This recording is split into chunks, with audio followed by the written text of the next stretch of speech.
Donc dans cette vidéo, je vais vous présenter la démarche pour construire une application d'objets connectés sur le réseau LoRaWAN avec les outils de The Sync Networks et puis un petit objet utilisant une carte permettant d'émettre sur ce réseau LoRa, sur ces fréquences partagées.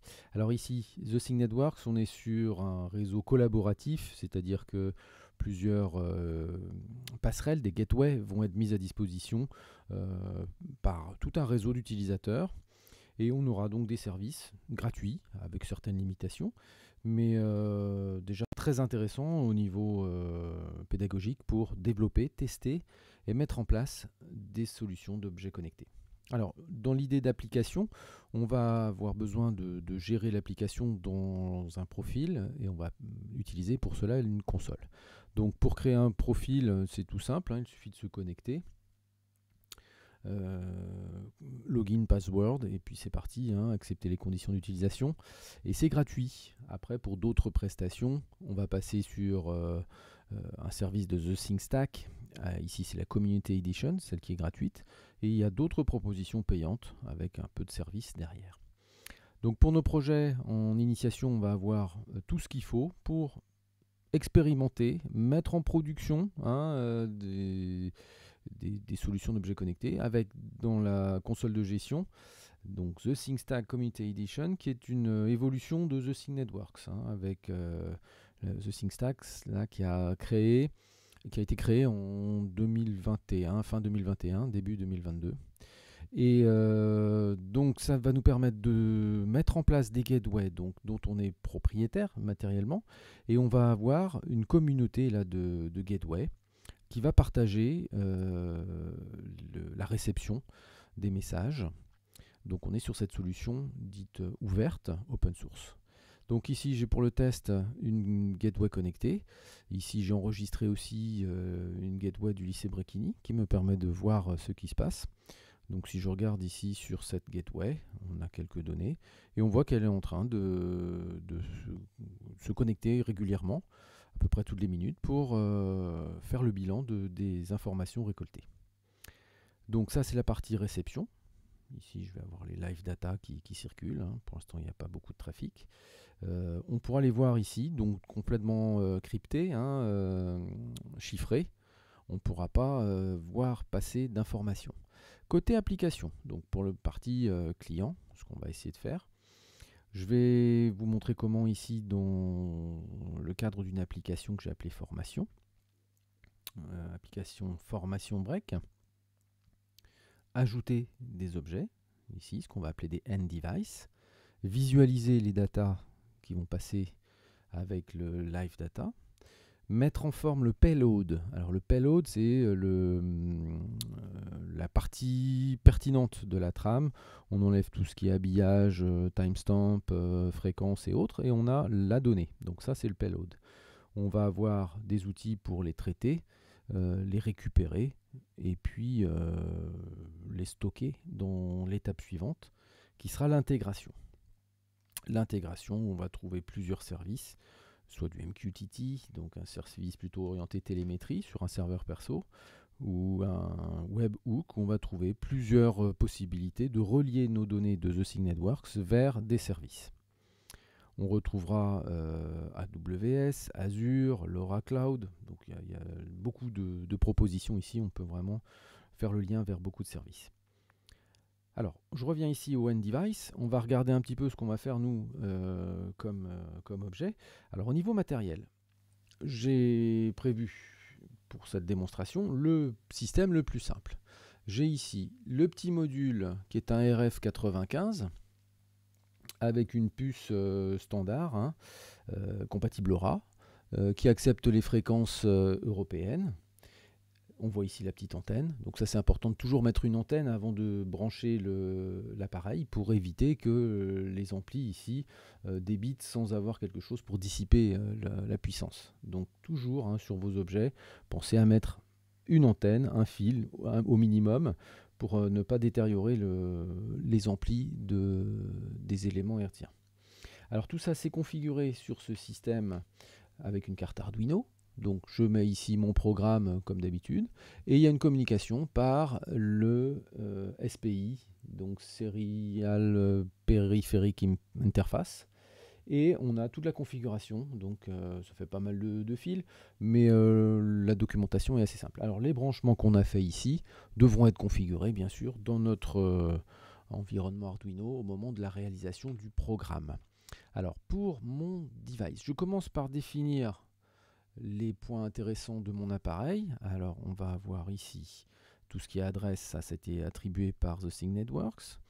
Le réglage se fait ici sur la fréquence européenne. J'ai la notion de spread factor ici qui est réglé sur 9. Donc c'est ce qui est recommandé. Ça veut dire que je vais avoir un étalement de mon message sur 9 fréquences différentes. Donc ça permet d'avoir une transmission sur le principe LoRa, hein, à faible puissance, mais étalée sur plusieurs fréquences. Ce qui permet d'avoir des transmissions longue portée. Donc ça, c'est un point que je ne développerai pas, puisque très technique et très spécifique. Je suis plutôt vraiment dans l'environnement ici de mise en place d'une démonstration LoRa. Alors, ma petite carte là est sur la version 1.0.2, et donc je prends mes paramètres de région compatibles. Au niveau de l'adressage, j'ai ici une adresse unique pour mon device, pour mon appareil, et j'ai l'adresse qu'on voit ici, qui sera codée en hexadécimal, et puis quelques informations sur la Network Session Key, l'Application Session Key, donc qui vont me permettre de reconnaître ce device dans mon programme Arduino et d'établir la connexion avec The Sync Networks. Donc ce qu'on a mis en place ici va devoir se retrouver dans notre appareil pour que les deux aient les mêmes clés d'encodage, de chiffrement des données. Donc un chiffrement sur la partie hertzienne, un chiffrement sur la partie réseau. Donc on a quelque chose de sécurisé, de bien construit dès le départ. Alors on peut les visualiser. Donc voilà la notation. Et on peut changer également l'affichage pour être en MSB pour le bit de poids fort ou mass significative byte ou un truc comme ça.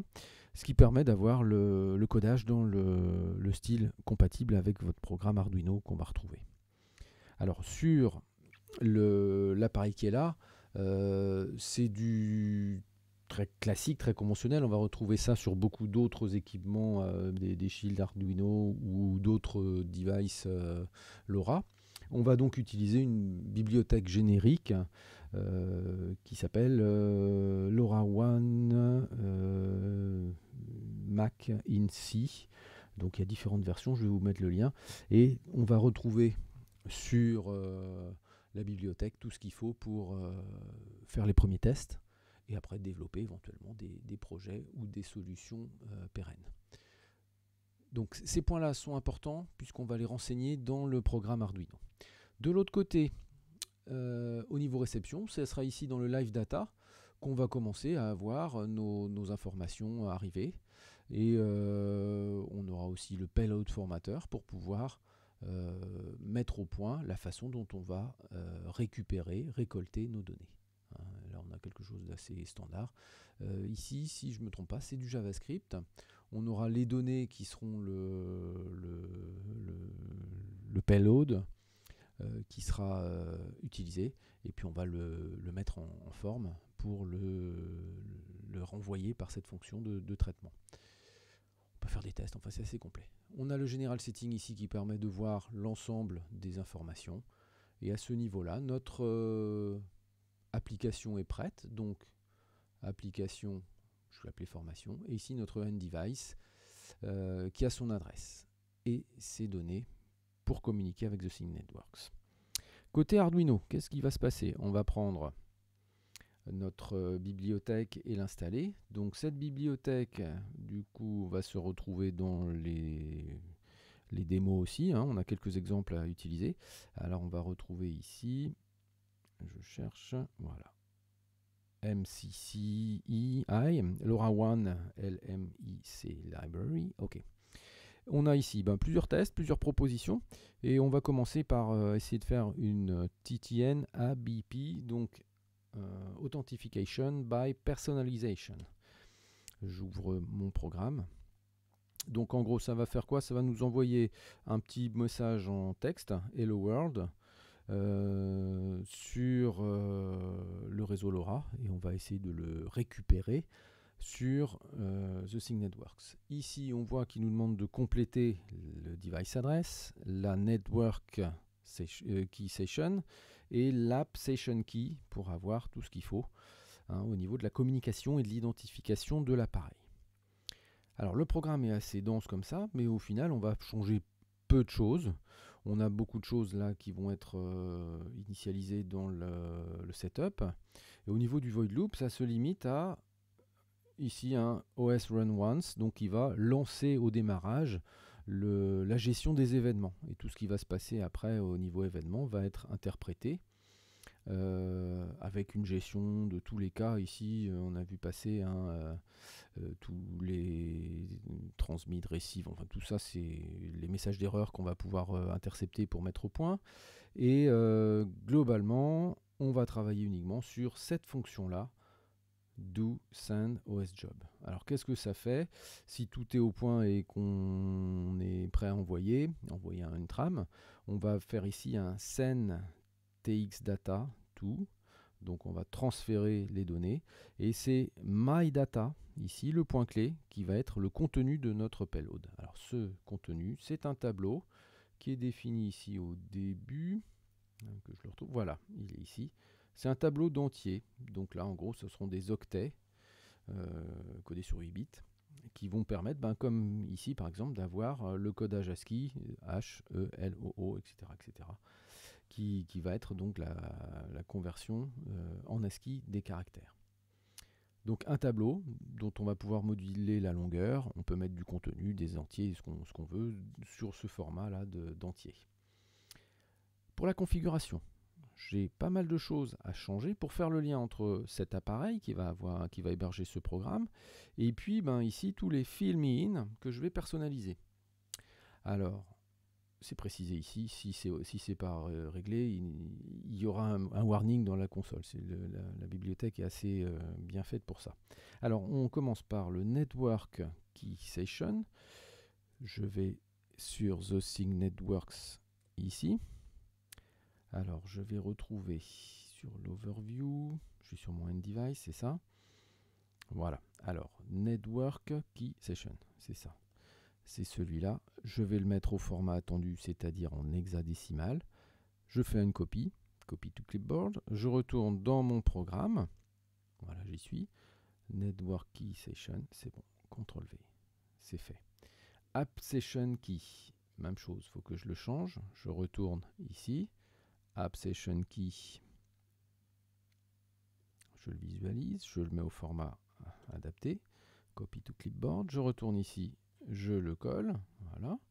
Alors bon, bien sûr, ça c'est pas diffusé si c'est une application importante. Ici, je veux pas flouter, mais c'est pas bien grave. Il me reste le device address, fill me in. Alors change this to address for every node. Alors un node ou un device, c'est un point, et je trouve ça ici sur voilà, device address. Là, je vais le laisser normal, je le copie et je vais juste préciser que c'est de l'hexadécimal, OX. Voilà. Là, j'ai pas besoin de le mettre avec les séparations. Je crois que j'ai tout ce qu'il faut pour faire mon test. Alors, je vais par contre, donc on va envoyer Hello World, on va récupérer la trame en codage ASCII sur... oui, j'allais oublier, très important. À ce niveau-là, j'ai réalisé mes branchements sur ma carte Arduino. J'ai utilisé un certain nombre de broches digitales. Il va falloir faire un peu de ménage et puis bien mettre à quoi correspond chaque élément. Alors, donc ça sera ici que je vais personnaliser les broches, les pins. Alors, NSS, RxTX, ça sera les LMIC New Spin, donc ça c'est pas très grave. Le reset, si je me trompe pas, moi il est sur le 5. Le digital, alors ici correspondant au 1 et au 0, hein, donc digital 0, digital 1. Il faudra voir ça sur la documentation des broches de notre petite carte. Donc toutes les broches qu'on a ici vont correspondre au raccordement de nos différents éléments. Ils sont tous très bien documentés sur la documentation. Donc ça, c'est assez lisible. On va avoir ici, alors, le 2 pour le digital input-output 0, le 3 pour le digital input-output 1. Le NS, ici je crois que c'est sur le 10 dans mon cas. Après, à vous de choisir les broches que vous allez utiliser, affecter en fonction des autres broches utilisées pour des capteurs ou bien des voyants ou de n'importe quel autre appareil. Je crois que j'ai tout ce qu'il faut. L'intervalle, ici juste au-dessus, ça aussi c'est peut-être à rectifier. Là, il va envoyer une information sur la phase de test. On peut mettre ici toutes les, allez, on va mettre ça toutes les 20 secondes, qu'on n'ait pas trop à attendre pour voir arriver nos informations. Par contre, attention, le duty cycle doit être raisonnable, c'est-à-dire qu'on ne doit pas monopoliser la fréquence publique. Et on ne doit pas dépasser un certain taux d'utilisation de cette fréquence. C'est-à-dire que le temps où on émet par rapport à l'intervalle sur lequel on émet doit être très très raisonnable. Raisonnable, c'est-à-dire quelques millisecondes. Je vais enregistrer ça. Alors, save as, tac. ABBN, je vais rajouter formation. Voilà. Mais écoutez, je n'ai plus qu'à brancher en USB et faire le test.